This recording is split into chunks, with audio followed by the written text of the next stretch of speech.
We also start this episode a little bit differently. We don't do theme song. We do a countdown. Nice. Hello, internet. We see you. Can you see us? Actually, we don't see anything except ourselves, which I see you, Jerod. it's a decent view. Everyone's looking nice here. We do a countdown, like a 5, 4, 3, 2, 1, and we all say Happy New Year's. You have to do it. It's part of your contract that you signed. We don't have the kazoo though. We don't have the kazoo. I told Chris to bring his kazoo. Oh man. I could Maybe do that's like where a he hand is. Whistle thing. Maybe Chris is just like furiously searching for a kazoo in his house. I like to think that that's what he's doing right now. We could AI generate a kazoo sound later in post. You know, we'll ask GPT where to find one, and GPT will say, "I'm sorry, I can't search the internet." Okay, so Be right we're all back. recording Sorry. locally. I We're gotta run live. one second. We're also gonna run real quick. His camera's gonna follow him out the door. That's always fun. Speaking of AI, your camera's following you. And it's like, can't find him. I guess I'll go back to his chair. Closest thing. Hilarious. Oh man. So he has a surveillance camera, is what you're saying, right? Yes. I feel like every smart device should be called a surveillance device, and that is exactly why they follow Basically, you around. yeah. Totally. Sorry, there was something at the door. I had to get it. All good. We were laughing. Actually, it was a good laugh because your camera followed you out the door. Oh, really? Yeah, I tried to. And it couldn't find you. It went back to the chair. It's like, it was all depressed. It was like, It needs "Oh." like a like to be actually hovering or something, and it can like follow you around. It's very creepy. Yeah, the camera, like focusing on people's faces is really not ideal sometimes because like you'll just have someone randomly enter the frame over like on the side who's trying to sneak by the camera, and then it'll be Exactly. like, He'd oh, you focus obviously it. want to show that person, so it'll zoom out and show the whole room. And I'm like, Yeah. no, I was relying on the zoom to not show like the stuff in my room on the floor. Totally. Yeah. It like outs you, you know? It's like, Yeah. here comes somebody who's trying to be discreet. It's like, you're over there. I see you. I must include you in this. Funny. All right, good to go. I haven't tested my soundboard yet. Let me make sure it's working. His beloved TypeScript. Could you hear that? That's Nick's was beloved amazing. TypeScript. Yeah, that's Amel. She got my soundboard recently. Although this is her best clip of all time. Your mind is a powerful weapon, Jerod. That's the best one. Do you just play that as a motivational When I'm like feeling down, anecdote? just need a quick win. I'm just like, Your mind Your is a smile. powerful weapon, Jerod. yeah, it is. You're right. I should have BMC make a song out of that. Like something motivational. Oh, like yeah. Rock, like Oh, rock. did you upload your new song that you? I have it in here. We can. I Oh, figured we maybe play it, play it play it, as play the it. play it as the outro, maybe at the end of the show. That might be kind of a Alright. cool way to end. Mwah. Yes. The struggle with it, and for us, for context, and then Divya, I'm not sure if you were there that day, is that. I don't think I was. So we won the Jammy. Did you guys see that? We Yeah, we I did win saw the you Jammy post Award. it. Yeah. So as part of that, they had me record some reaction videos, and they had all of the people record videos, the 3 parties that were up for it, and you had to record in case you won and then in case you lost. Like they had like all these different scenarios. And so I spent like way too long on these stupid little videos. I'm like, this is ridiculous, you know. But I did it for them, for the love of the game. And then I just they played them live at JamstackConf, but nobody else was there, so like I never got to see them up there. And so, anyways, I was at JamstackConf. Did you but I see it? didn't- No, I missed that day. That Jammies day. I wasn't there. Okay. Yeah. So, anyways, I had these videos on my hard drive, so I was like, well, I'll put them in the JS Party Slack channel just for for the lulz. And one of them was there's 2 versions of me reacting to me winning, just being silly. And Thomas Eckert in our chat was like, you should get Breakmaster Cylinder to remix this into a song. And I was like, don't tempt me. And then I got tempted. And I'm like, hey, BMC, can you turn this into a song? And so they did. And we have the song. It's like a 30-second DJ Jerod is what was what they called it. Nice. So that's what K-Ball's referring to. It's pretty funny. It's amazing. It's pretty cool. It's funnier if you've seen the video, though. That's the only problem with it. If you haven't seen it, you're just like, wow, Jared's weird. If you've seen the video, you're like, well, Jared's weird, but he had a reason why he was doing this. I was gonna say the videos don't change that, but Fair enough. Fair enough. My kids love it, though. It's They like think that episode where we did the song lyrics sneakily in every different part, and everyone was like, "What? Why are they acting so weird? Why are they I just saying know. random words?" that To this day, episode the best. made me so happy. I think the apex of JS Party to this day was that. Sorry, guys. I don't know. I think Nick Niecy's children's story explaining Oh, React yeah. hooks. and Monad's that was hook. up there too. Monad's Yeah, hook. that's Nick's definitely involved in some of our most glorious moments. All right, let's start the show. So we're gonna start it with a countdown now. So I'll count down 5, 4, 3, 2, 1, and on 1 we're all gonna say Happy New Year's, and then that'll be the beginning of the show. Sound good? 5, 4, 3, 2, 1. Happy New Year's! We are lacking a kazoo, so K-Ball is playing one with his hands. Insert AI-generated kazoo sound right here. I'm Jerod, I'm your internet friend, and we are happy to be celebrating the beginning, new beginnings in 2023. Now, little secret, we may or may not be recording this with a couple weeks left in 2022. Don't tell anybody. It's actually January 2023, I promise. But if we say something that sounds stupid in January 2023 because of some recent event that happens maybe at the end of 22, a little grace would be appreciated. Let's Spotify introduce can the wrap a panel. month early, we can too. What's that? If Spotify can wrap a month early, we can too. Fair enough. See, if Spotify can do it, we can do it too. That's Nick Niecy making that claim. What's up, Nick? Ahoy, hoy. How's it going? How are you enjoying 23? Oh, it's amazing. It's a whole new world out here. You want to sing the song from Aladdin? I do. You can just Okay. tune down the lyrics and I get to be Jasmine though. Oh, okay. I'm not sure about that. That might be appropriation. K-Ball's here. What's up, K-Ball? A whole new world. Hi. I expect nothing less from K-Ball. Always willing to sing on the pod, which is why we keep inviting you back for these moments. Who else is here? It's Divya. What's up, Divya? Hey.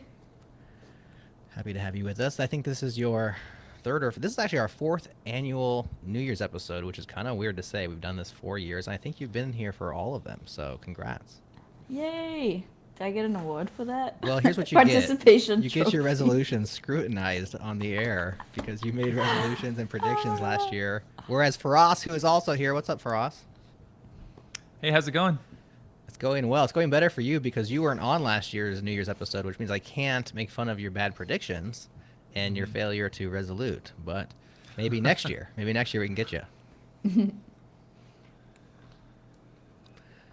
So the agenda for today is to review 2022 resolutions and predictions, to create 2023 trends, wish lists, predictions, and maybe resolutions, and just to have fun and enjoy a little party. So that's what we're going to do. And so I dutifully went back and I forced myself to listen to our own podcast from last year. Actually, it was kind of fun. It's kind of fun to hear what everybody wanted to do and accomplish. Unfortunately, most of those people aren't here today. So Amel was on that episode. Amelia had stuff to say. Allie, they all had things, and they couldn't make it today. So that is unfortunate, but we'll just make fun of them without them being here. Chris as well, who is just furiously looking for his kazoo, could not make it. So we'll Chris do what has we dropped can. out of the running for the longest running set of New Year's. So now it's down to Divya, Jerod, and me, I think. Okay. This will be 4 in a row. Well, if there's a podium, all 3 of us would be on it. So I guess we're already winners. Chris does not make the podium. Well, K-Ball, you were here last year. Like you said, you've been here every year. We appreciate you for that. And you made some resolutions.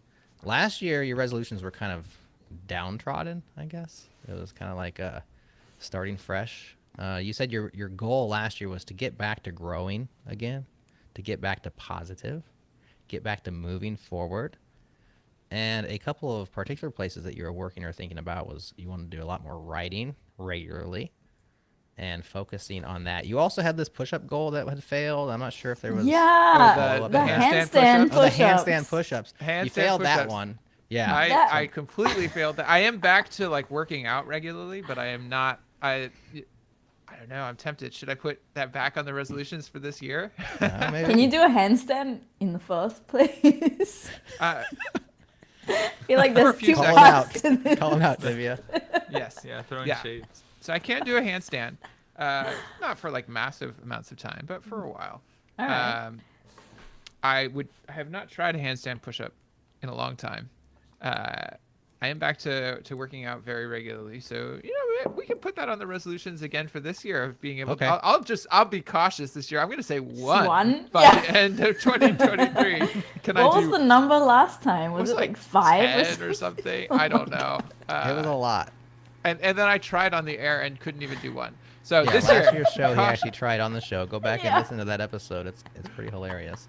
Yeah, so that we'll go back. I'll say one this year, but no, I mean 20. I was doing my annual review process. I do a personal annual review every year, and like Yeah. this year was pretty good, honestly. Like especially when you compare to the dumpster fires that were 2020 and 2021. Like yeah, back to positivity. I had like 4 things I was trying to grow on, and like 3 out of the 4 solid wins. Did a bunch of writing, got published in some new industry publications. Like I feel good about it. Awesome. Happy to hear that. And I'm excited to hear what you're up to in this new year. Divya, you kind of had similar sentiments last year. It was kind of like you want to get back Yeah. to thriving. You wanted to get excited again. You were kind of burnt out on technology.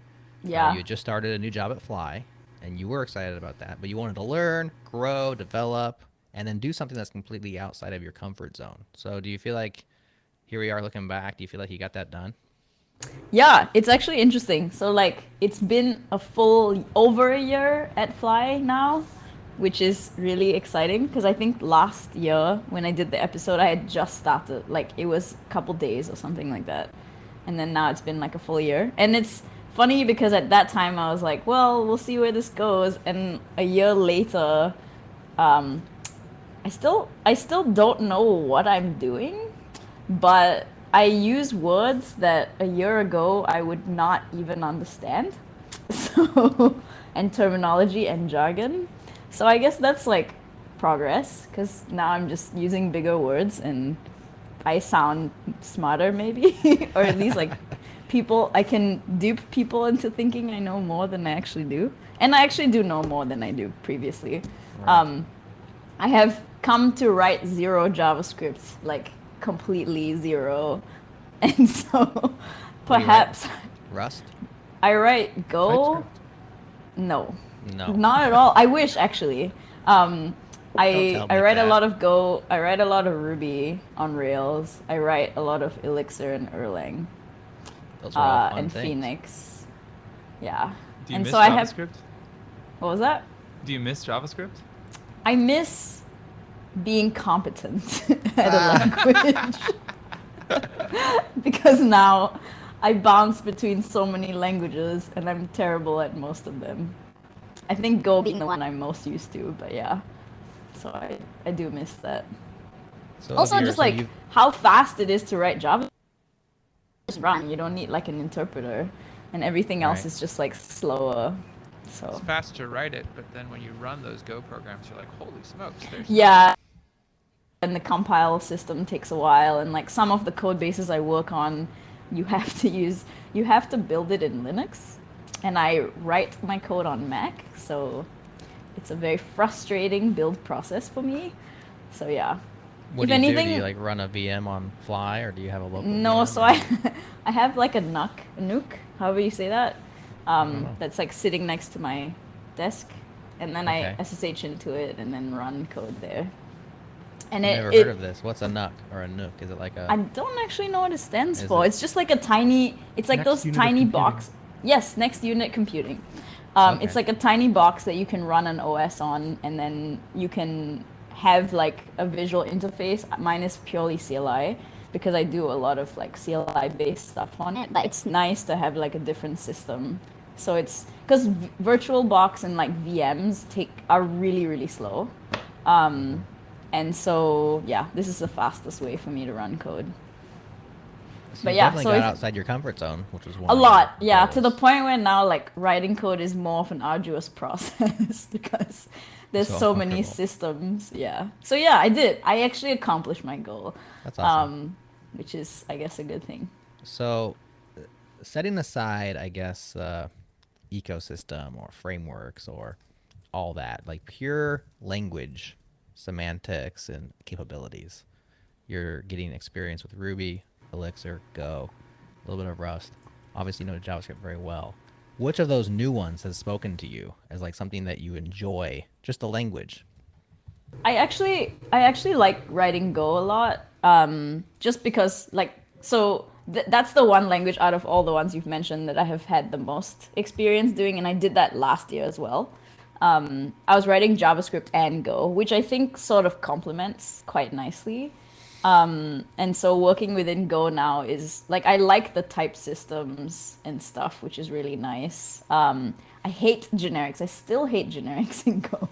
I was like, TypeScript generics are way nicer. Like Go generics are so ugly and hard to read, and like just yeah, in general terrible. But I think out of everything, I think I'm biased because part of it has to do with like the competency piece, and I get frustrated when I'm working with a language that I'm not competent. It's kind of like when you go to a country where you don't speak that language, and then you have that like frustration where you're like, I'm trying to express myself, and like, why does no one understand me? I'm like an intelligent human being, and yet I'm just being like, ¿Dónde está el biblioteca?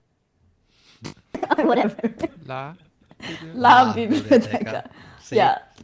Yeah, But see? but people will work with you. Computers will just be like, nah, bro. Yeah, this is, well, it depends. It depends on which Well, some people country and won't which work with you language. either. But yeah, I think that's what it comes down to. And then it takes a while to like get competent. And I think the thing for me is like if you're switching so many languages, you don't really get competent. You get good enough to get stuff done, but then half the time you're yeah. Yeah. Very cool. Well, I was on the pod last year, but my only resolution is not to make resolutions, and so I succeeded once again. So we can move swiftly on. Nick and Faraz, you guys weren't on the podcast. Did you have anything you were trying to accomplish in 22 that was like you set out explicitly to accomplish? And if so, did you feel like you achieved that? I'll start with you, Nick. I can't remember. Was this supposed to be like tech related or? Nah, just whatever, man. Yeah, well, tech related, not to burn out. And it's almost, I mean, it is 23 now, so I guess I succeeded. Yeah, you made it. Maybe there's still plenty of time potentially if we happen to be recording earlier. You're gonna burn out between well, midway through December and New Year's. Are you Yeah, doing Advent of potentially. Code? That will surely That'll get burn you out. That'll burn you out, yeah. I mean, you I can saw burn it. out on the holidays.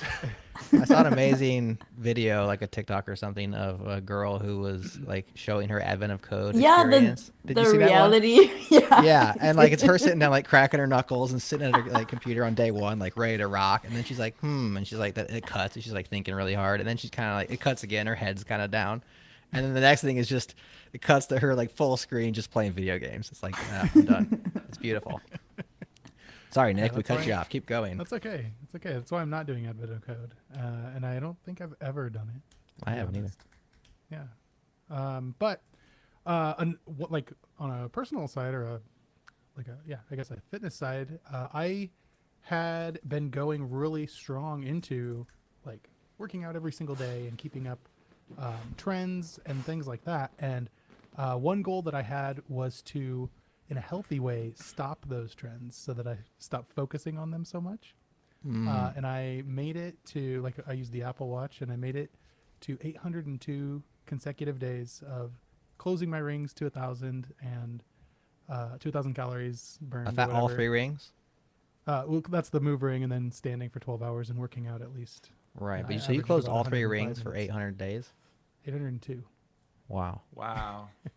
Yeah, but I healthily stopped that, and it was like a choice. It wasn't like I would have been devastated if it was like, oh, I missed it. Right. But I went on a vacation where I was fishing in the middle of nowhere in the middle of Canada, and I was on a boat for 12 hours. Like, there was just no way I was going to be able to do it, and like that was okay in my head. So ending that trend, and I've like Nice. gotten right back on it, and I'm going strong still, but ending that in a non-devastating way was important, and I did it. That's cool. That's cool. Yeah, I've seen like my one of my friends just like pacing back and forth like at 11:30 trying to get the last few steps in, or like jumping up and down, and it's like I don't think that's that's point? cool. Like, yeah, that's Yeah. not the point. It's like you're trying to get the data to like look good, even though Yep. what you're doing is just not. It's just not what it They're was supposed moving. to They're be. moving. Oh yeah, and you can trick it in different ways. Like my wife will stand there or sit there because she's not standing, and she'll just pump her arm like this. It's to get her stand goal. She's like, if I pump it enough, it just thinks I'm standing. Stuff like that. And I was I'm a completionist, so I was on the train and of closing the rings. And what happened to me was my Apple Watch broke, and I had to either go get a new one or be done. And like day 1 and 2, I was like, I gotta go get a new Apple Watch. I'm gonna lose everything. And then like day 3 and 4, I was like, freedom. Like Yeah. I was so happy not to be tracking myself anymore. I still do not have a watch to this day. It's been like a year and a half now, and it just is like, you know what? I don't need that in my life. It turns out. I had a similar experience, but it was caused by me dropping my watch on the bathroom floor, and it landed screen side down, so it shattered. Oh. And then it was still working. I could use it, but like every time I touched the screen, like I don't know, probably 10% of the time I touched the screen, I would like cut my finger. Oh, yeah. I was like, all right, it's not worth it, and so I just took it off, and then. I don't know. It was so close. It was like 3-4 months away from like the new watch coming out, and I was just Right. like, I'm gonna just try freedom and see how freedom feels, and it was good. Yeah. Yeah. I don't know what that's like. Well, you I'm had not a freedom for watch 12 guy, but hours this on the year boat. I got Nick. It's like the Aura boat. ring. It's like Well, my those. skin had turned. Go ahead. No, I said it's very similar to like jinns or like genies when they have those like bangles on them. Yes. Yeah. That Yeah. are basically just like slavery.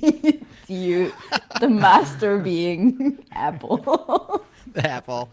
Yes. My I actually skin made it had worse. turned totally like a different color under the, like it was just like my original skin color without any sun like underneath it, and then Yeah. even the texture of the skin had changed to be kind of like I don't know, like it just has metal touching it for like years, and so it just somehow it's normal now.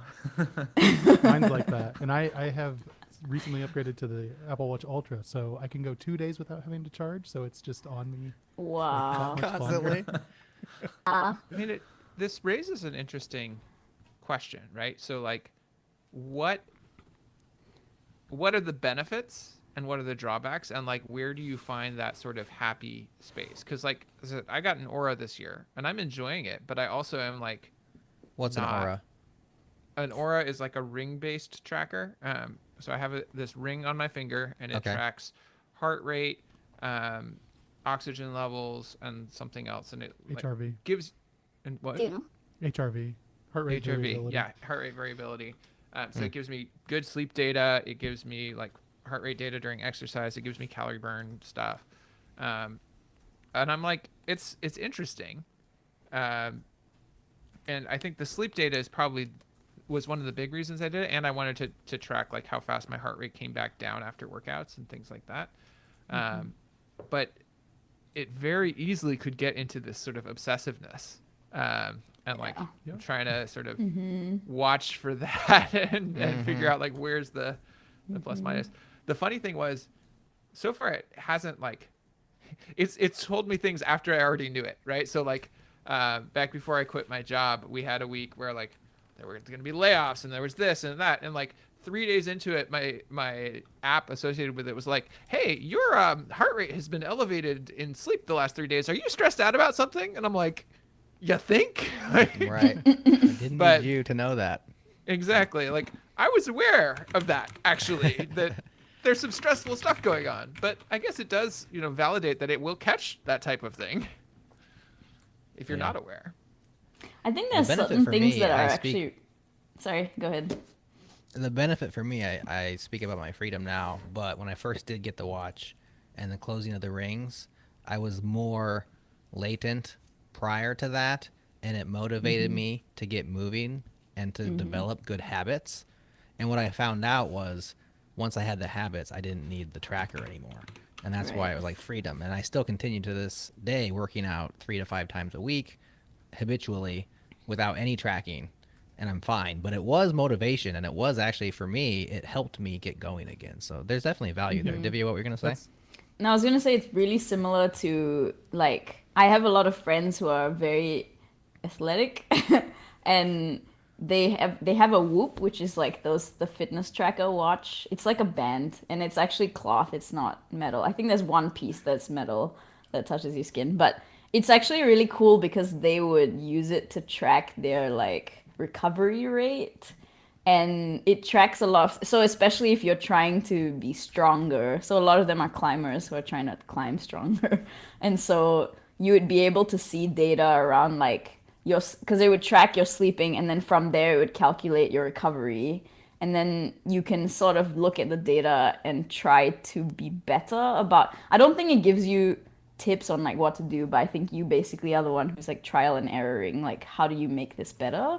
And it's actually kind of cool because it's less about the focus around like tricking the system and like working with like what you already care about, which I think is kind of cool. I mean, data and tracking aside, like it has that sense of like you as a person care about being like your athleticism and your peak performance, so then it like works for your needs in that way. Okay. I bet Nick has one of those as well. I actually thought about it, about having like multiple trackers, but I haven't gone down that deep end yet. Because there's also a leaderboard, which is like I think a lot of my buddies are like very into it, so they're trying to be like who can get the best recovery, and I think one of them is like when I sleep on the floor, my recovery is like through the roof. That's awesome. I was like, all right, cool. Those are extremists. They're willing to go to extreme lengths. In Yeah, order I to was like, all have right, extreme whatever you want to results. do. That's cool. Yeah. That was the focus for me though, was like, oh, if I just like, stay on the streak, like it'll form a habit. And I surpassed that a long time ago. Like I didn't need 800 days to say now I'm in a habit. But it was just fun to kind of keep it going and see where I could go. And I thought about like going to 1,000 or beyond that, but I was like, if I just end this in a healthy way on my own terms, then it won't be like a devastating thing when it accidentally happens. Yeah. There's an I mean- interesting psychological piece of that, which is like there's been studies that show like the most important thing for staying on an exercise routine is not the initial habit, though that's important. It's how do you get back on after you disrupt it. Yeah. And the danger with a mega streak like that is if you break it accidentally, does that then Yeah. demotivate you from Yeah. getting back on it? Whereas in your approach, you're like, I'm going to deliberately break this, but still keep going. I think that's good. I wonder Yeah. if these things are as useful for helping people get back on the wagon as they are for sort of that initial streak. Yeah. I care much less about the data now. I'd still track everything, but I'm mostly like doing like strength training. So I'm mostly tracking like progress and how much I'm lifting and things like that. So it's not nearly as much about the rings as it once was. All right, well, let's move on to reviewing last year's predictions. I see for Ross wrote in the doc, no resolutions, so we'll skip. I have Oh, you some got I one. could share. Okay, Yeah, go I ahead. mean, I could share my actual resolutions. I know I didn't share them on the podcast, so you'll have to take my word for it that No, they please were my do. resolutions. So We trust you. yeah, He created I a have- list and then checked it off immediately. Just right now on the spot. I have like actually my family, like my immediate family, my parents and my brother, we all do like a resolutions call on usually around New Year's, like the day before or the day Okay. after. That's We all cool. talk about what we wanted to do last year and what we want to do the year ahead, and and so we write it down, and so we can look at it and stuff. It's kind of a fun tradition, I think. It's like a chance to get in everyone's head and see what everyone is thinking that, about and what they want to do and stuff. Yeah, so for me, the big one was like back last year, I hadn't launched Socket yet. So the big one was like to finish that up and get it out into the public. And so we did that on like March of the year. So, and that was kind of I knew that was going to happen, but it was like a relief to kind of get it released. And the launch went really well, and a bunch of people, a bunch of organizations installed it. And I think we're protecting like 50,000 repositories right now. So it was pretty successful, I would say. Yeah. The other company related one was to raise funding for it so we could keep like, hiring people and working on it. That one also went well, thanks to the launch going well, I think. So yeah, we have some pretty cool investors, including like Guillermo Rausch from Vercel and Nat Friedman, former CEO at GitHub, Dylan Field, the founder of Figma, and a few other folks like that. So it's a pretty good. I would say that was a success as well. We definitely like had a good fundraise, and then I think the other goals were personal ones. So I had two personal goals. One was to train every day, like some kind of exercise every day, which I think was probably too ambitious. But I was thinking like if I do it like every day, then I'll like create the habit, and it's better than trying to pick a couple days a week, because then you're just constantly like, I don't know, you're not doing the same thing every day. So I tried to, my goal was to do it every day, and I actually found that I started doing lifting, and that you just can't do it every day. So I've been doing it like 1 to 2 times per week, and it's not quite as much as I probably should be doing it, but it's pretty good. Like I actually kind of have a sort of a habit of doing it now, I would say. But that one definitely wasn't a success, I guess, because I didn't actually do it every day. And then the last one was kind of a silly one. It was like I just wanted to try jujitsu because I had heard like it was cool, and like I wanted to just see what it was about. And so so I tried it, and I liked it, but I also like kind of hurt my shoulder doing it because they make you do these like somersault things to warm you have up. to roll. Yeah, and it's really intense, and yeah, like so I that was not the best, but it's a really cool sport, and I really like it, so I'm gonna try and like do it occasionally. Very cool. Thanks for sharing. Yeah. All right, trends and predictions from last year. Divya, you had one, which I will summarize as saying you think Please do. you think that we're kind of moving away from React and Next.js, and your evidence towards that was Vercel's hiring of Rich Harris and kind of the rise of Svelte. This was last year. You're unplugged a bit from the JS scene, so I guess we can all kind of sound off on whether or not we feel like that's That did true. not happen. What do we think, people? I mean, I know that Next had like a conference, and they really are like building it out a lot more, so that did not happen. Yeah. Yeah. I've seen some trends on Next.js's adoption growth, and it's hockey stick kind of stuff right now. Yeah. It's like really blowing up. Yeah, clearly I see But the SvelteKit trends. 1.0 made a big splash this week, or That's 2 weeks true. back in 22. Yeah. So definitely a lot of excitement around Svelte, Astro, a lot of excitement around Astro. If we're looking at non-Next.js things. Dino's out with their fresh framework. There was definitely a lot of new frameworks entering the scene. I mean, that's always a trend, I guess.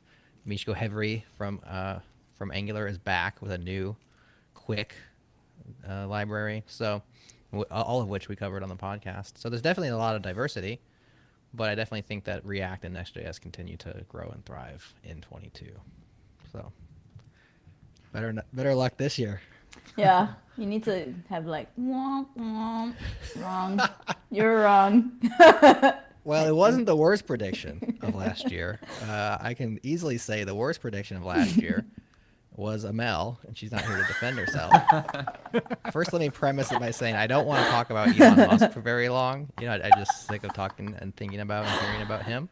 But Amel predicted that Vercel is going to team up with Elon Musk to create Rocket.js. And so she said, 22, mark her words, there's going to be a Vercel and SpaceX collab. Thankfully, it sounds like Vercel was smarter than that. Yeah. Little did she know that, Elon would not be interested in SpaceX very much this year. He's got other things on his mind Yeah, last year. like tiny blue birds. Yep. So that was interesting. Allie had a wish list and a forecast of developer tooling and developer experience becoming even more important. I think she was That on happened. point about that one. What do y'all Definitely. think? I think that happened. Like, even if you look at VC funding, there was like a ton towards like developer tooling and DevX for sure. Yeah, I think the rise of DX, DevX as like a top level buzzword or jargon, like there's now conferences, there's podcasts, there's Yeah. newsletters all about developer experience, which I think is pretty new overall. Yeah, yeah. Even in security, like everyone in security and application security wants the tools that they adopt to be really developer friendly. Because they're like worried about making the developers upset or interfering with their workflow or slowing them down and all that kind of stuff. So even in security, it's like actually the number one thing is like, how do we not annoy our developers? Yeah. Well, that's a big. Go ahead, Nick. Go ahead. Well, I was going to say for me personally, like this is the trend that I saw as I moved into a developer tooling / experience role, focused internally within the company, just making tools better, and that's been going really well. And it's a lot of fun. So good job, Allie. Drilled that one. Yeah. Now, Chris and I teamed up for what was probably the best call of last year, if I do say so, which is that Christopher Hiller, Bone Skull, said he has a wish list item. He says, I kind of don't want to mention it. It involves the something chain, and I don't want to mention the third version of the thing. So, the third version of the thing he doesn't want to mention, but he really just wishes it would go away. And I followed that up to say, I think we're going to see our next bubble burst, specifically around NFTs. And this was actually, had I followed my own financial advice at the general market level, I would have saved some money. I'm just going to write it out. But December of last year was pretty much the top. I think November, global markets, but can't remember when the crypto markets themselves went. But if we track the highs of the U.S. stock market, November was the top. That podcast was recorded in December. And I think January was when things started to kind of show their weakness. Crypto markets ever since then, February, I mean, it just keeps getting worse now. FTX, of course, causing another rash of value just gone. And I don't think we're done. There's talks of Binance being the next potentially dangerous place to hold your cryptos. It's bad out there, y'all. Everybody was invested in everybody's stuff. When one goes down, it puts holes in the other one's balance sheets. Has anyone heard from Michael Rogers recently? Wasn't he like huge in NFT stuff? I just spoke with Michael a couple of weeks back. I can't remember when it was. He's very much working on protocols, decentralized protocols. The Web3 storage, I think he's still into that. Still bullish on the technology. He was never, maybe I don't know if I should say this on air. He was never on the investor side. Like when he would take his payment in these things, he would immediately liquidate. I probably shouldn't say that. We'll cut this part. That's like private stuff. He was always very pragmatic about his approach to Web3. Yes. That's what you're saying. And he was always very tech. He's always focused on the tech. Was my experience with Michael. I think he still is. Frost, you're friends with Michael. Yeah. I mean, he's really into the protocols and into like, the true like vision of decentralization and like making that happen with like new primitives and like building new stuff. So I'm sure this isn't good for protocol labs, that the market's down and, everyone is skeptical, but like, I think he's just thinking about it longer term than that. And yeah, it's not going to stop what he's doing, I think. Right. Whenever you talk to or read from like the real builders, the ones who are there for principles and for technology and not for gains and Ponzi's and like quick things, which many people just come for that, they like the down markets because all of the hype and all of the noise and all of the scammers kind of just go away and they can just put their head down and build cool stuff, which is what they were doing the whole time anyways. But all of this stuff surrounded them. And so they tend to like times like this because they say, okay, we can just like quit explaining it to everybody, quit talking about it, and we can build, build, build. And eventually, you know, show us to the promised land. It's getting to the point now for me where it's like, I remember when we first had Gavin Woods on the changelog talking about Ethereum, and I asked him, like, where's the application? Like, where is, and I'm still waiting for like the killer app, and we had ICOs and we had NFTs, and neither of those have been killer enough. So it's like, when's it gonna hit? Is it gonna be the Twitter replacement? Well, it seems like we're going federated for that, not full blockchain for that. All those people trying to do it, but Yeah. I don't know. I'm still waiting for like real world. How is this gonna make my life better? Well, this sounds like it's tying into Divya's prediction for 2023, because it turns out that you know, we have a technology for storing and accessing data that works pretty well, and you know, doesn't require tons and tons of energy and multiple seconds to update a row in a data store of some sort. Are you teasing, or you want Divya to drop it? Right Yeah. It's like, what? I don't Should I- Let's tease it. Let's save it. Save it. Yeah. Ross, you're gonna say something. I just want to say, like, I totally agree with what you were saying, Jerod. Like, I feel like the whole like crypto space has been a little disappointing. I mean, there was like all this really cool decentralization work happening before the ICO craze started. There was, you know, and I'm gonna shout out some of my friends here, but I feel like the DAT project, Matthias Boos and Carissa McKelvey and Paul Frazee and all the people building that.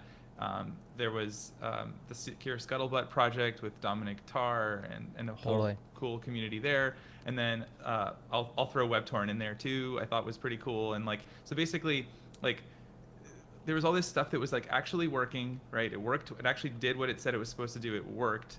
It had almost no, or literally no financial backing behind it, and yet like we shipped stuff that worked.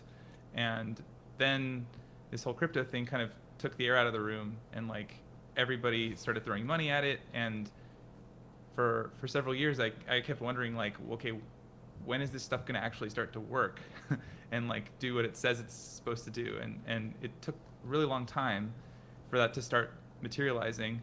And then now, if you kind of look at like, okay, what has all this accomplished? I mean, there's definitely real stuff happening, and I don't want to be like totally cynical about it. There's definitely good people doing like real computer science and like making new stuff.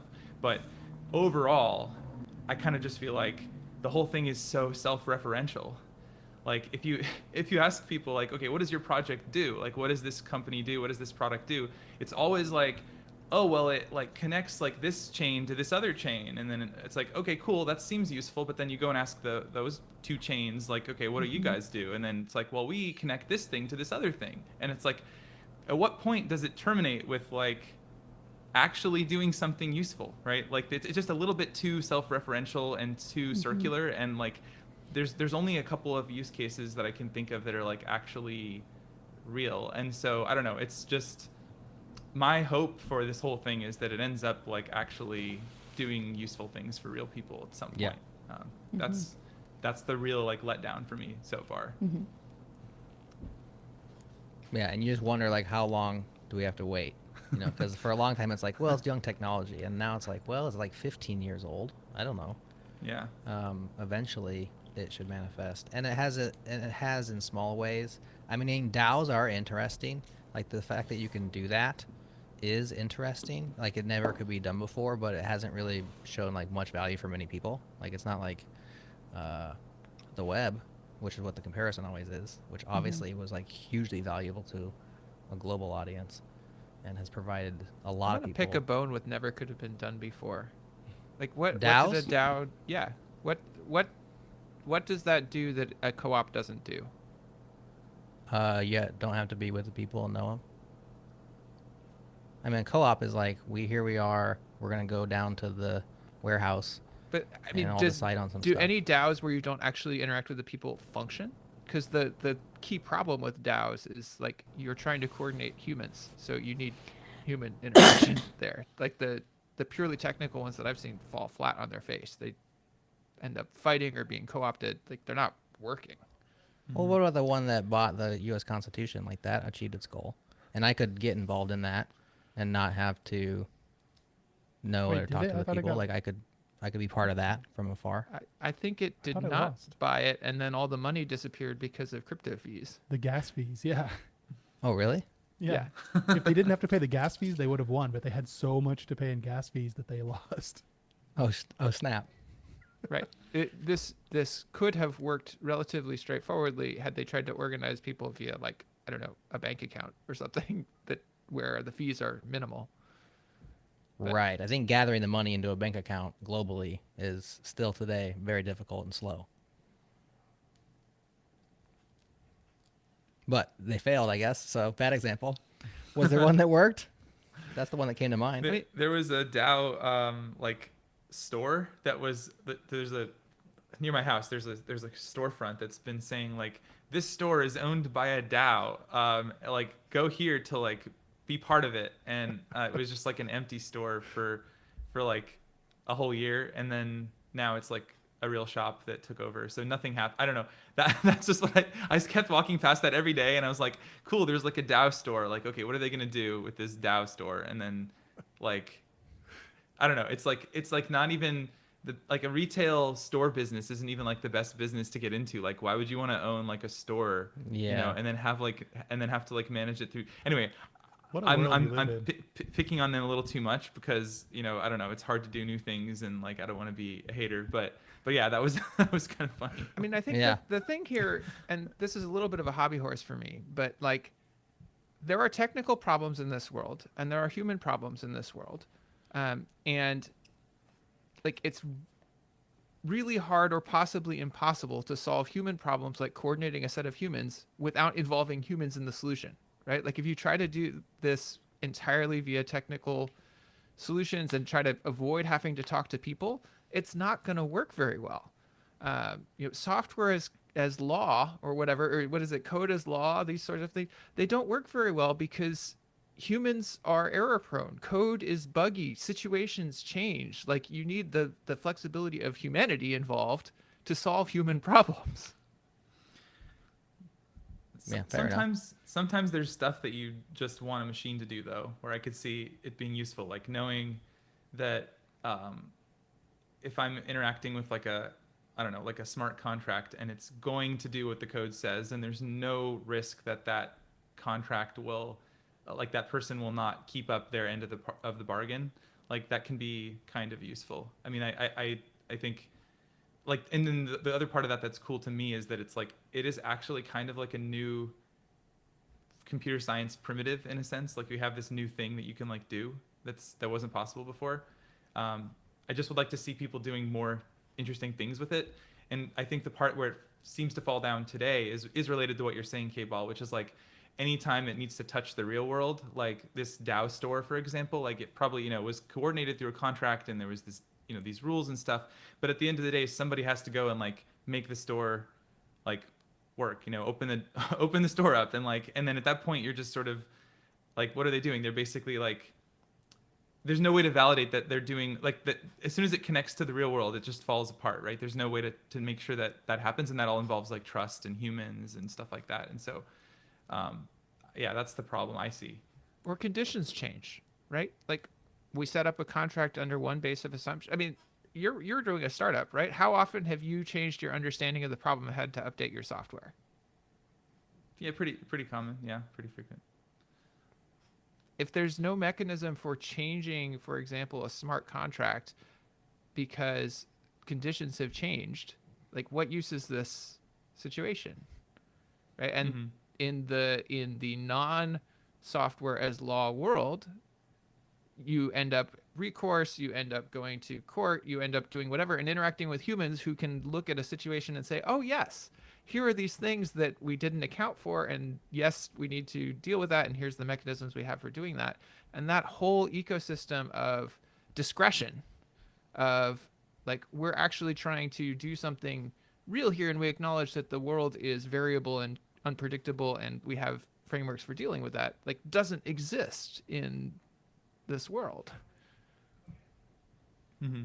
I mean, yeah, I'm not like the most up on this stuff. We should bring Michael on and talk about it. I think he would probably say that like there are a bunch of cases where you don't want discretion, like where you just want to know that it's going to happen in a certain way.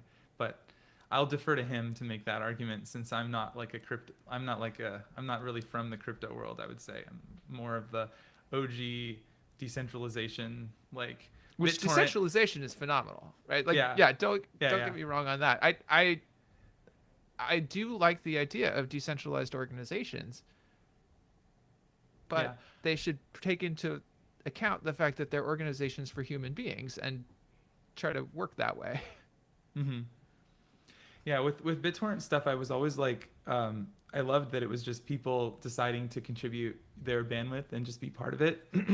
So when like the crypto stuff started happening, there were all these people that would say, "Oh, wouldn't it be cool if you could, pay like a fraction of a cent for every megabyte that you're getting from the peers in the system? Wouldn't it be cool if we could like, pay people for their bandwidth and stuff?" And I was like, actually, it's kind of cool that everyone just shows up here in BitTorrent land and just kind of shares with each other.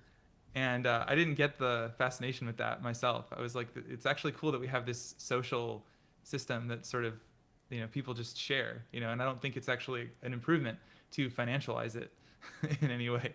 But yeah, that was just me, I think, because a lot of people were really excited by that.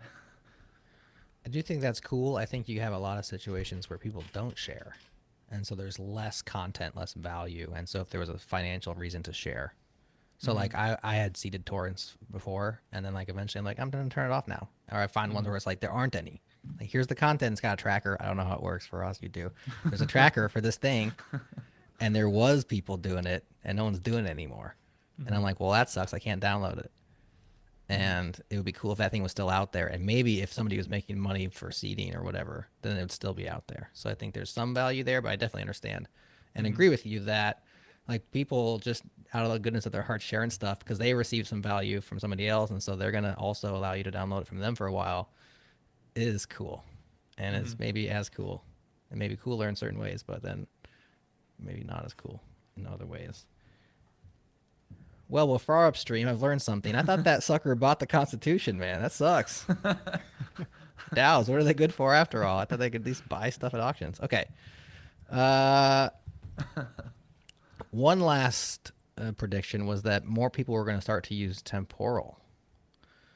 And I think this one also is not true because it looks like it's still not done yet. Is it out in any browsers today? I think we all want to be using it. These are the new fancy API for working with dates in JavaScript.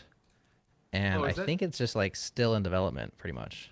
There's also a startup called Temporal. Is that There is. So it's a little confusing. Okay. We spoke with them and asked them about the name. I think they had theirs first. So they're like, I don't know. Namespace conflicts are difficult, so we're not changing was kind of the stance.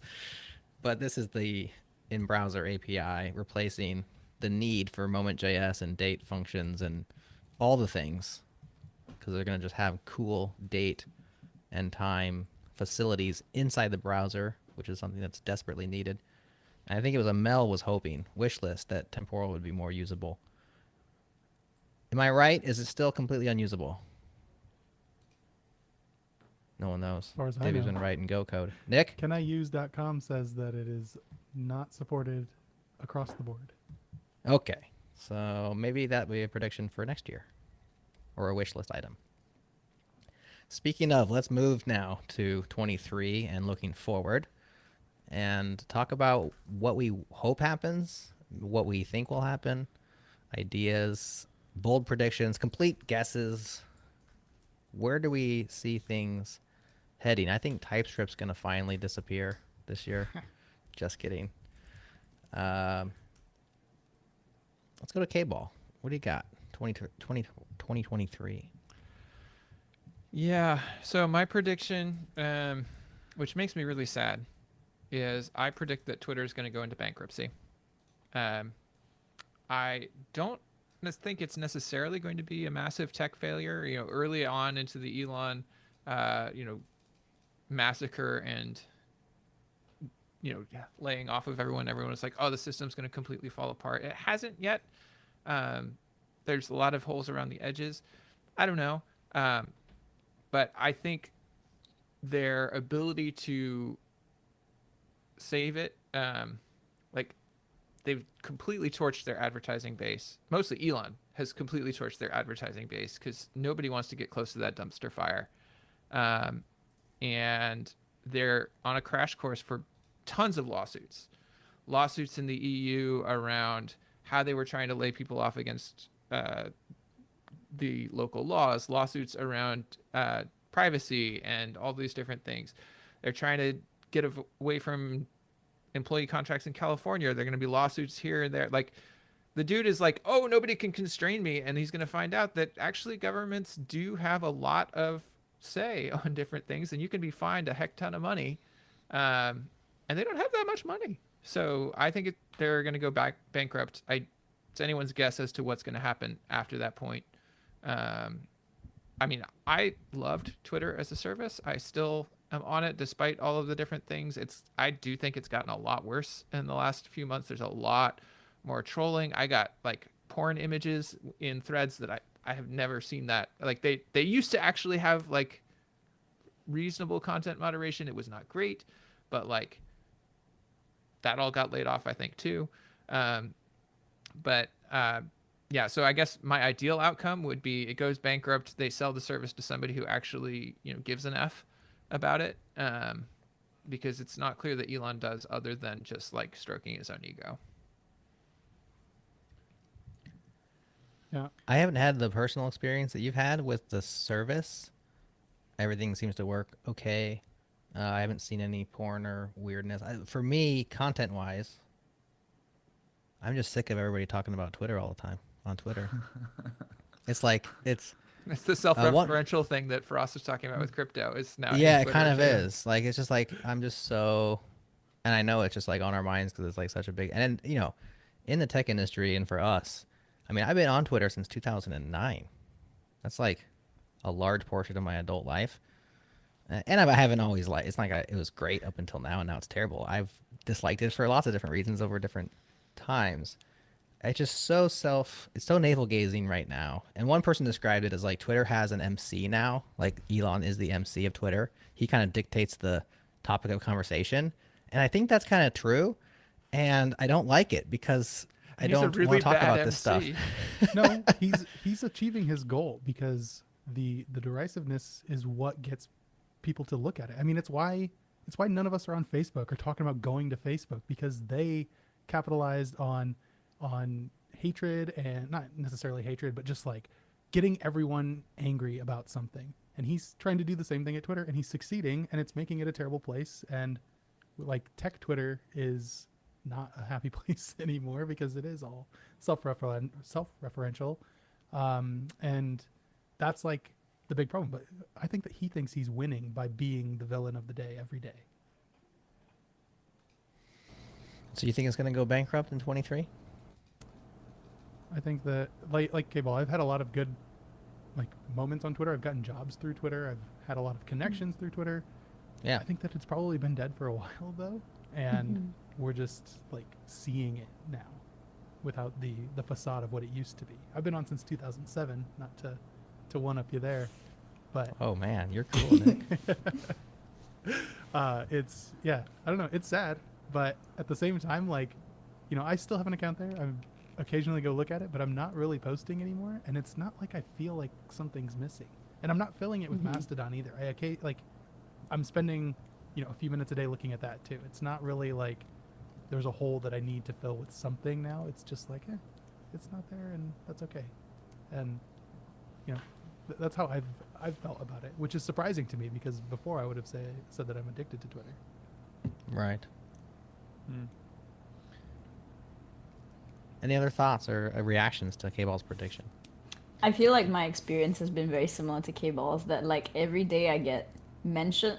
So mine is not like what K-Ball, mine is just NFT threads. Yep. I just get added to a bunch of NFT threads Really? constantly. Yeah. It's every day at this Same. point. Same. And then I have to basically like leave conversation and block, and it's just like a very so at this point, like, I don't actually get any engagement besides that. Like all my Twitter alerts is that, and it's very frustrating. because there's just like no way around it. It's just Yeah. it just is. The engagement is at an all-time low. I talked about this on some other show, but we have Go Time does those unpopular opinion polls, Yeah. and we post the polls on Twitter. We always have. We put the opinion out, and then the poll as the second tweet on the thread. And now Go Time's on Mastodon, so we are on changelog.social. And so now I'm just posting to both places when we do those threads. And our Go Time's Mastodon has 1/40th of the followers, and they get more votes on the polls. Like 10,000 people follow Go Time on Twitter, and we get like 20 votes on the polls. And these are like people who are ostensibly interested in like having conversations around these topics. There's just no one's there actually. That's what Yeah. I've noticed on Twitter.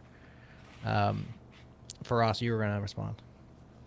Oh, I mean, I guess I agree with a lot of the feelings about like how Twitter's a little bit less fun to use and folks aren't using it as much. I've definitely seen that too.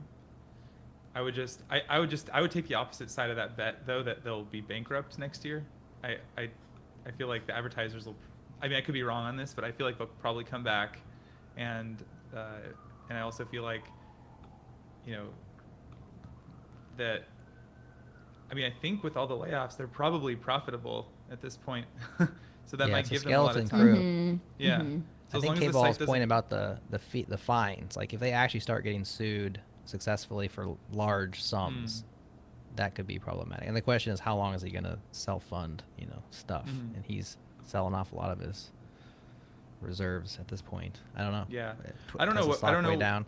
I don't know why he wanted to step into this whole social area, because if you think about like all the social networks just always get hauled in front of Congress, and like you just have this like everybody hates you as soon as you are running one of these things, because you can't make anybody happy. Both sides think that you're censoring them or you're not censoring or whatever. It's just like a huge. I'm just surprised why anyone would just like subject themselves to that whole And thing. he's been like, leaning into it. Like it's an impressive level of self-immolation. Yeah. Well, I think it was like bravado, and then he actually got stuck buying it, and so now he's like, well, if I'm gonna buy it, I'm gonna go all in on it. I don't think he actually wanted to. I think he wanted to act like he was going to, and then not, and then he had to, because the way he stated the contract was like he didn't have to do any due diligence. Remember, he waived due diligence on the contract, and so I think he's like, well, I'm buying it, so now I'm gonna do it the best I can. Anyways, I didn't want to talk about Elon Musk too long today, so let's move to our I'm next glad Faraz prediction. took the other side of the bet, though. What should we wager? Ah, That means you both have to be on next I year. was gonna say as well. That's bragging right. rights at next year's New Year's show. I think Nick's with you on that one, K-Ball. I'm gonna go with Faraz. I'm gonna say no bankruptcy in 23, and I will wager Faraz's Apple Watch. I don't know. The shattered one.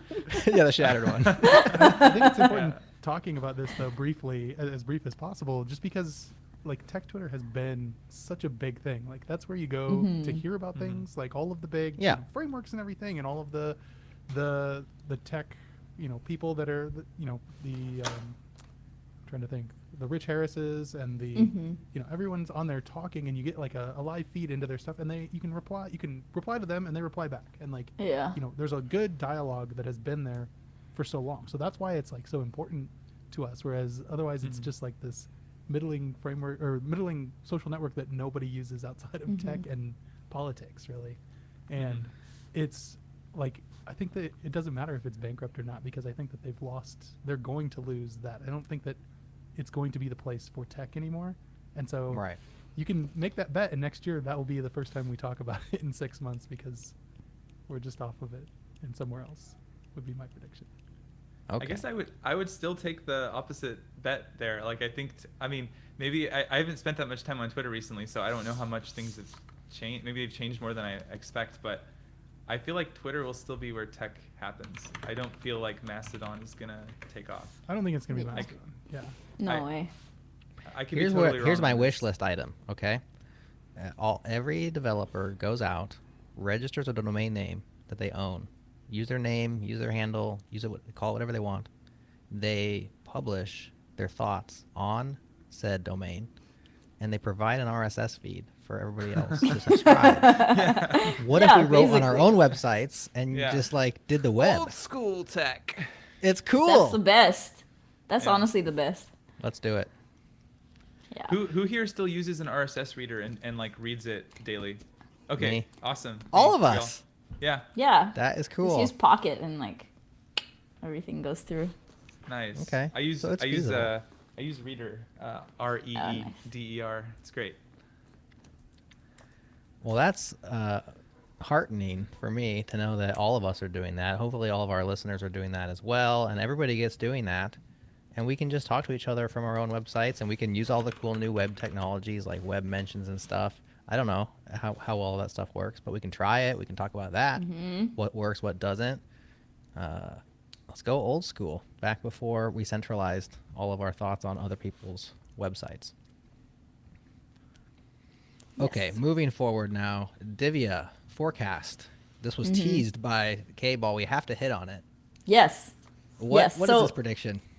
So it's this year was basically the return of SQLite because everyone was using SQLite. Yeah. Fly basically acquired Lightstream, or like we basically adopted it. It was like an acqui-hire situation. Right. And so now we support SQLite, and then there's like a lot of other companies that are doing similarly. I think, is Cloudflare's D1 SQLite? I think it is. They have a SQLite-based service. I'm not sure if it's that one. Yeah, so they had like a KV for workers. I think it was like R2 or whatever like term they used. That's their S3 alternative. Their S3 version. And then recently, I only know this because I'm friends with Rita and I went to a meetup in Singapore and she Okay. talked about it. But so D1 is like their SQLite offering that's sort of like different than R2 because R2 is KV and then D1 is SQLite. So yeah, like, and there's a lot of other companies that are sort of offering very similar and like moving in that direction, which I think is really cool and interesting. And it's also like kind of filling this gap because right now it's like everyone, I don't remember if last year we probably did like talked about Edge because I'm pretty sure every time we're on the podcast I'm like talking about Edge. Yeah, I think we did. And so the thing with Edge is like now you have the issue of like your data being like co-opted alongside your apps, which is always like an issue. And SQLite sort of is really nice for distributed systems in that way because you're embedding data directly onto the hardware essentially at a high level. And so yeah, it's kind of cool to see that similar to how we're going back to like RSS feeds. And there's like a cycle. I think we're seeing this cycle and this return back to like, I guess I would call it an old school technology, even though it still works today. Yeah. Relational and I think it will databases are continue. back, baby. Yeah, database. Yeah, exactly. It's back. And like people are building companies on top of it. Like you have PlanetScale and you have Supabase. I mean, Supabase is obviously not SQLite. It's Firebase style, I think. Or Postgres. And yeah, Postgres. So yeah, you just see a lot of these, which I think is going to continue into next year. Yeah, They're back and they're better than ever. I And, know. a lot of cool stuff with SQLite in the browser via WASM versus what it used to be, which was like via Absurd SQL, which was a crazy absurd library that like had multiple layers on top of IndexedDB. So very cool stuff. The SQLite folks are putting work into, I wouldn't say modernize, but like add new ways of using it that didn't previously exist. All right, let's go to Faraz forecast for us. What's going to happen this year? So I have two predictions for 2023. So the first is, and this is really just kind of the continuation of a trend. I guess both of mine are really like continuations of trends that are already happening, I think. So the first is that all the biggest open source projects seem to be backed by companies these days. I have mixed feelings about that because I love independent open source, published by just like random individuals, just doing it out of the love. But it's kind of unavoidable if you look around at all the projects that we use. They're usually all backed by companies, and that's actually kind of a good thing in some ways because they get a lot of support and they get a lot of money and stuff put into documentation and all this other stuff. So I just think about the stuff I use. I mean, Next.js, React, VS Code, just all that stuff has big companies behind it, and so I just predict that trend will continue. The other prediction is, if you look at 2022, there was several headline-grabbing supply chain attacks involving NPM packages. The two big ones that come to my mind are Colors.js, where the maintainer sabotaged the code, decided he wanted to kind of put like infinite loops and weird print statements and stuff into his package, and that affected a whole bunch of folks. And then the other one was the Peace Not War package, where the maintainer of that wanted to protest the war and did that by deleting people's hard drives if their IP address appeared to be coming from Russia. And so Yeah. that was those two were, I don't know, those are the ones that stuck in my mind. So I just predict like there's going to be more of this stuff. I know that like NPM's done some good stuff on the security side with like, mandating 2FA for popular packages and stuff like that. But I just feel like there's still so many ways that the maintainer themselves can go rogue, sabotage their code, or can add a new maintainer who turns out to be like an attacker in disguise, or just biding their time, and then they turn evil at some point. So I just feel like despite the progress we've made, 2023 is going to have several more of these headline grabbing attacks in packages with millions of downloads. So yeah, just stay on the alert for that, and yeah, do what you can to avoid it. Well said. We will see. We will see if you are right this time next year. Nick, do you have any wish list items or predictions for 23?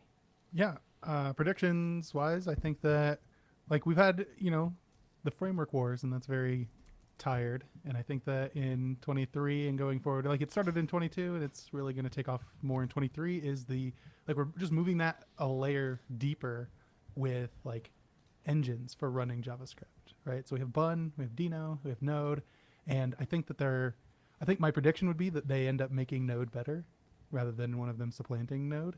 But the competition is great. And then at the almost at the same level, I guess, we have NPM, we have PNPM, we have Yarn, and PNPM is a joy to use. And I think that it will also bolster probably NPM and make it much more of a joy to use. But they've added a lot of good features too. I don't know how recent the workspaces stuff is, but the workspaces stuff in NPM is fantastic. It's really good in PNPM too, and the competition is going that layer deeper and pushing everything forward, which I'm really excited about. And I think that the ability to use most NPM packages within Dino really makes it a bigger contender too. I agree with that one. Okay, so real quick for me, I'm going to go in the AI space, and I'm going to predict a change. So we've had different winters and summers of AI. We're in a bit of a summer right now. We've had a lot of big ground shaking things from Stable Diffusion to ChatGPT, a lot of excitement, and we've seen some real world uses with GitHub Copilot, etc. I think we're going to continue to see that trend for probably the next 3 to 6 months. And then I think we're going to hit a plateau again. And we're going to have GPT-4 is going to come out and it'll be slightly better, but we've already kind of seen what it can do. Stable Diffusion 2 already was people were it's actually not even, it's better in certain ways, but it's not mind-blowingly better. In fact, in other ways, it makes worse images. And then people are well, how do you define better and worse? We're getting subjective. But I think that we're going to see some of this because we're riding the wave right now. I think halfway through the year, I think we're going to have a plateau. People are going to stop talking about it. You'll see more of the same. You're not going to see a new ground shaking thing in the second half of 23. And I think we're still going to be writing our own code at this time next year. I think we're going to have help, but we're not going to be replaced yet. That's my prediction. And also my wish list, because I don't want to be replaced. I want to continue to provide value for a little while at least, until I retire. What age do you retire these days? Does anybody retire still? Do we get to do that? I don't know. Used to Not be you in put this in your time economy. and then you got a pension or something, and then they took care of you. Yeah, not in this economy. Not anymore. So that's the for idea me. that we're going to be replaced misunderstands most of software development, because the code generation is great for the first 10% of writing software, but so much is like maintenance and all these other different pieces, and it's not clear to me that code generation is going to help you create a maintainable system. Right. Maybe downsized is a better term. So like maybe 2 people can do the job of 10 because they have so much aid. And so less of us are required. But I think there's always going to be more software needs as it continues to eat the world. And so there'll be more people required. Yeah, I mostly just speak tongue-in-cheek a little bit about being completely replaced. But look, I mean, look at a lot of artists out there. I mean, at this point, they were like, we're the creatives. We're like, they're going to be the last ones to be replaced. And man, Stable Diffusion and Mid-Journey and these things, like, they're getting pretty good. There's still going to be times where you need to have a digital artist draw something from scratch. But for a lot of use cases, you know, But a I lot guess of they're the already AI kind of commoditized. well, a But- lot of the AI pulls from existing artwork as a source, so technically, Yeah, so there's that. they need that as a source. It's not drawing from nothing. Well, eventually the thing eats its own tail, you know? Like, That's fair. I mean, you know. you can take ChatGPT's output and feed it back into it. That's kind of freaky, but you can do it. And so, I mean, this is actually a problem going forward for Stability AI and the people doing these large image models, is that they won't be able to differentiate from original works from their own created works. And so how do you even not take your own input as you retrain the model anyways? This is where society gets fixed in time. Basically, they're only going to be able to use images to train on that were before like 2020, and Yeah. so human culture will not evolve. This is not my Oh. prediction. This is not my prediction. That sounds pretty good. I'm just randomly speaking out. Human speaking my culture will thoughts. not evolve. It will be basically just iterations of 2020 forever. Right.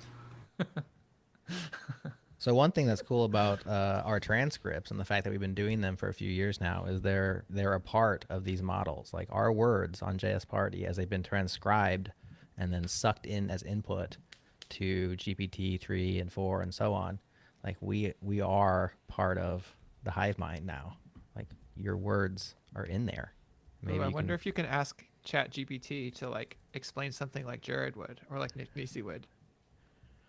It'd be I've like, tried. I can't be that bad. They're like, no, I'm supposed to be good at what I do. You tried it, Nick? I've tried, and it outputs something. It doesn't look like what I've said, but it Ah. doesn't just tell me I can't do that. I don't know who that is, so there's hope there, I guess, maybe. Like, sorry, Nick, you don't talk enough on the show. You only Specifically, it need a- doesn't come up and say "ahoy hoy" like as the first thing. worthless. We will not be replaced anytime soon. I think that's fair to say. If it can't get ahoy hoy, you know, semantically associated with the term Nick Nisi, then I don't know what it's doing. All right. I'm hit up against a hard stop. Let's do predictions like not predictions.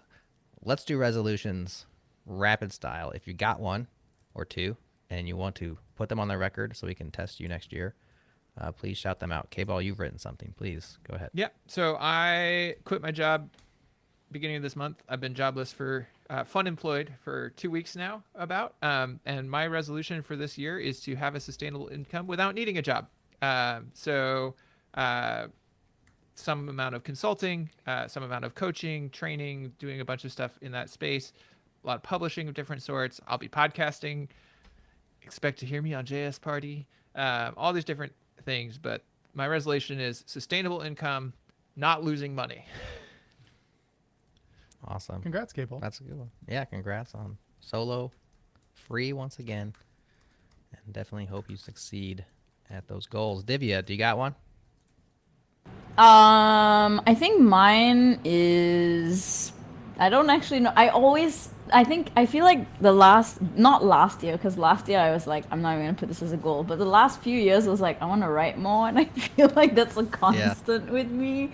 But I think instead of saying writing, I think what I want is to be able to like consolidate what I know into a shareable form.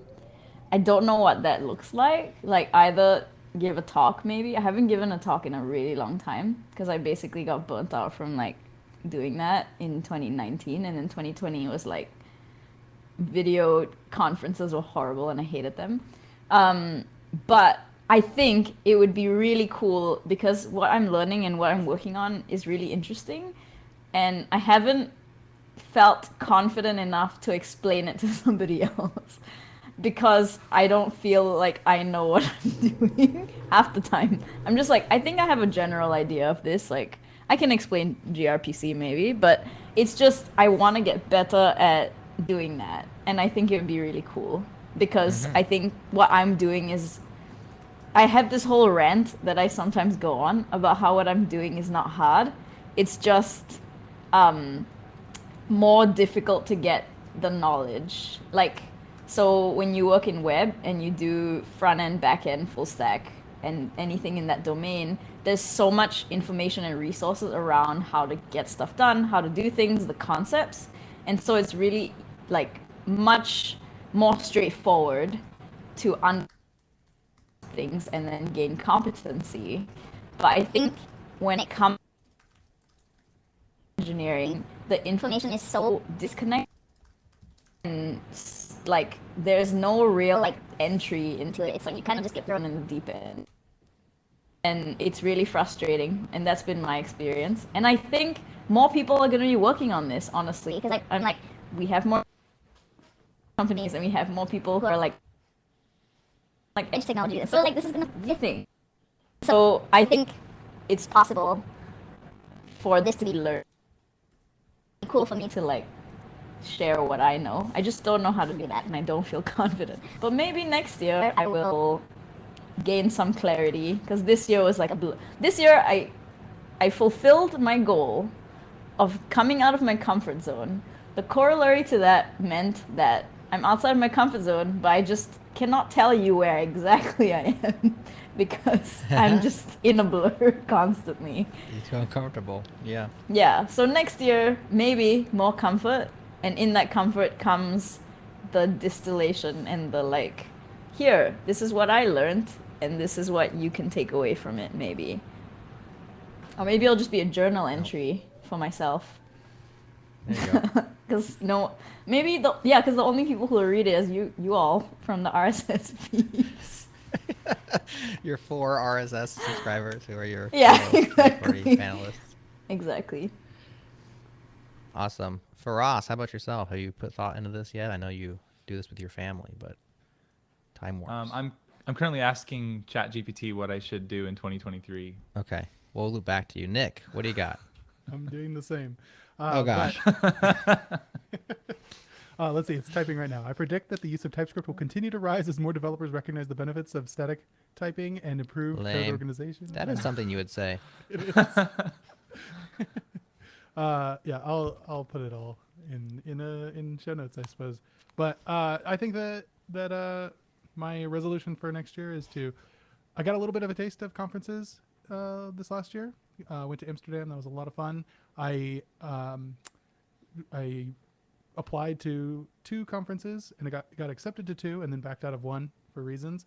But I consider that 2 for 2, which I'm excited about, and want to speak at more conferences. I want to do more of the fun stuff that I like and less of the stuff that I don't like doing, like work. And I want to not be completely burned out next year at this time. Okay. We'll check in on you next year at this time. Faraz, has ChatGPT given us your resolution? I mean, it has said that the development of new JavaScript standards such as ECMAScript 10 will bring even more powerful and versatile features to the language. So Wow. that was cool to know. But no, it hasn't helped me with my resolutions. My resolutions are I want to build and release something that uses GPT-3 or some large language model, just because I think it would be cool to learn more about them. Like I think it's like pretty rare that a new technology comes out that feels exciting and magical and that I don't fully understand, and like that feeling is pretty cool. And I think it's something that I want to like follow that feeling and see what can be done with this stuff, just because it's like who knows what you can do with this. So I want to play with that and release something. And then the other goal is, and I tried really hard to not put only company goals on here because because company can be very all-consuming. But the one thing I am really excited for is to have multiple language support on Socket. So to add like Python and Go and just a bunch of other ones. So that's something we're going to do in the new year, and I'm really excited for that. Yeah, man, that'll be huge. That will be Yeah. huge. Very good. Well, I'm resolute in my refusal to make resolutions, and so I will continue to succeed I will continue to win by not playing the game, which is the same way I win all of our debate episodes, is by not participating. So I will not be participating in this year's resolutions, but I will definitely listen to this episode next year and hold all y'all's feet to the fire and see how you did. Now, I have to close because I have to go, but we'll have a special ending today. This is DJ Jerod, live from JS Party. For reals? For reals? Say what? For reals? Real? Oh, yeah.